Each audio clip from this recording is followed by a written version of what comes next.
जत येथील राजारामराव महाविद्यालयाच्या प्राचार्यपदी डॉक्टर सुरेश पाटील यांची नियुक्ती. जत येथील सॅटर्डे क्लबच्या वतीने केला सत्कार. जत येथे राजारामराव महाविद्यालयाच्या प्राचार्यपदी डॉक्टर सुरेश पाटील यांची नुकतीच नियुक्ती झाल्याबद्दल जत येथील सॅटर्डे क्लबच्या वतीने त्यांचा सत्कार केला.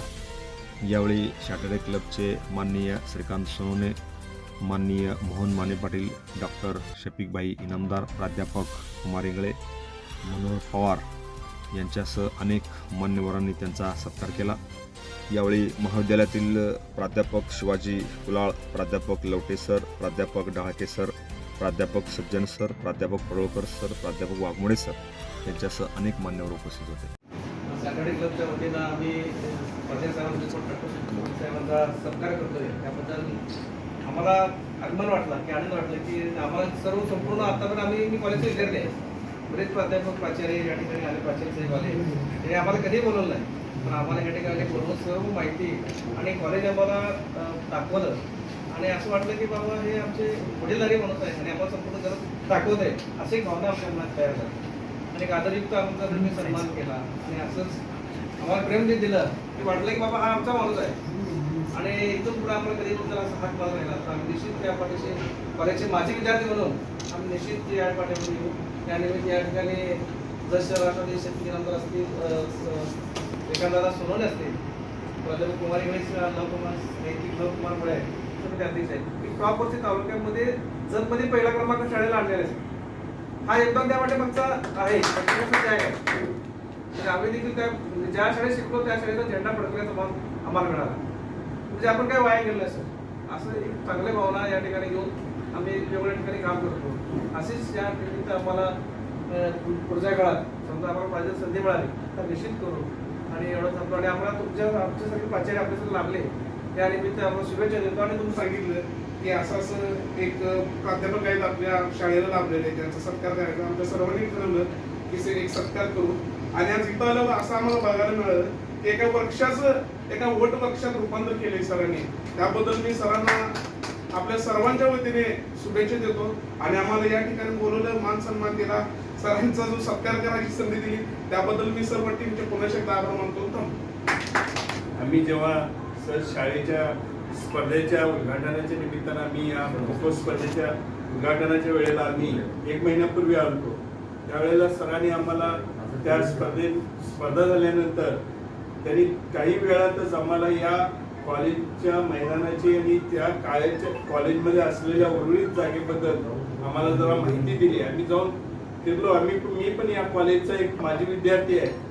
त्यावेळेला जी प्रगती होती आणि आता काय झाले, बदल झाले हे देखील मला डोळ्यात एकच बघायची संधी माननीय पाटील सरांच्या रूपाने मला मिळाली. खरोखर पाटील सरांनी 2 वर्षाच्या कारकिर्दीमध्ये त्यांनी एवढं मोठं बदल, खूप मोठं बदल या कॉलेजचं त्यांनी केलेलं आहे. अनेक वनस्पती त्यांनी लावलेले आहेत, अनेक म्युझियम देखील त्यांनी दगडाचे वेगवेगळ्या प्रकारच्या म्युझियम देखील त्यांनी तयार केलेले आहे. बरीचशी माहिती त्यांनी आम्हाला दिली. शेततळाव आहे, पावसाचं पाण्याचं कसं त्यांनी नियोजन केलंय परफेक्ट ते देखील मला त्यांनी दाखवले.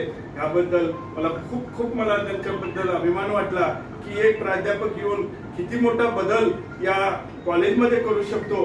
इच्छाशक्ती असली की काही होऊ शकतं हे पाटील सरांनी दाखवून दिलेलं आहे. मला अभिमानाने सांगावं वाटतं की या कॉलेजचं नाव येणाऱ्या काळामध्ये या महाराष्ट्रामध्ये नंबर 1 म्हणून येईल. शैक्षणिकदृष्ट्या मागास असणारा, पाण्याची कमतरता असणारा, दुष्काळी भाग असणाऱ्या भागामध्ये महाविद्यालय सुरू करताना या जत संस्थांचे अधिपती श्रीमंत विजयसिंहराजे टपळे सरकार आणि ज्यांचं या महाविद्यालयाला नाव दिलेलं आहे ते श्रीमंत रामराव राजे, या सगळ्यांच्या सहकारातून हे अतिशय मोठं महाविद्यालय. आता मोठं महाविद्यालय फक्त मी म्हणतोय असं नाही, श्री स्वामी विवेकानंद शिक्षण संस्थेमध्ये जवळपास 24-25 महाविद्यालय आहे, पण जवळजवळ 22-23 एकराची जमीन लँड असणारे हे एकमेव महाविद्यालय संस्थेकडे आहे. आणि एवढी मोठी द्रातृत राजेने इथल्या दाखवलं आणि मला इथं आल्यानंतर पहिल्यांदा समजलं की हे महाविद्यालय काढताना छत्रपती शाहू महाराजांचा पण त्याच्यामध्ये योगदान आहे, सहभाग आहे. कारण बापूजी कोल्हापूरमध्ये या संस्थेच्या हेड ऑफिसला काम करत असताना त्यांच्या कार्याचं जाण शाहू महाराजांना होती आणि इथल्या कपडे घराण्याचं आणि शाहू महाराजांचे त्यांचे कौटुंबिक नातेसंबंध असल्यामुळं बापूजींना रिकमेंड केलं की इथल्या पश्चिम महाराष्ट्रातल्या काही सदर भागामध्ये तुमची महाविद्यालय सुरू करताय, पण जतसारख्या ग्रामीण भागामध्ये की जिथं शिक्षणाची गंगोत्री नेणं अतिशय गरजेचं आहे, त्याच्यासाठी रिकमेंड केला. आणि मग श्रीमंत विजयसिंहराजे यांच्याशी तो संवाद झाला. आता हे सगळं मी सांगतो हे थोडंसं पुस्तक रूपानं आपल्याकडे उपलब्ध आहे, काही तुमच्यासारखी इथली मंडळी सांगतात आणि मग हे महाविद्यालयाने 25 एकराची जागा आहे या महाविद्यालयाला दिली. Press the bell icon on the YouTube app and never miss another update.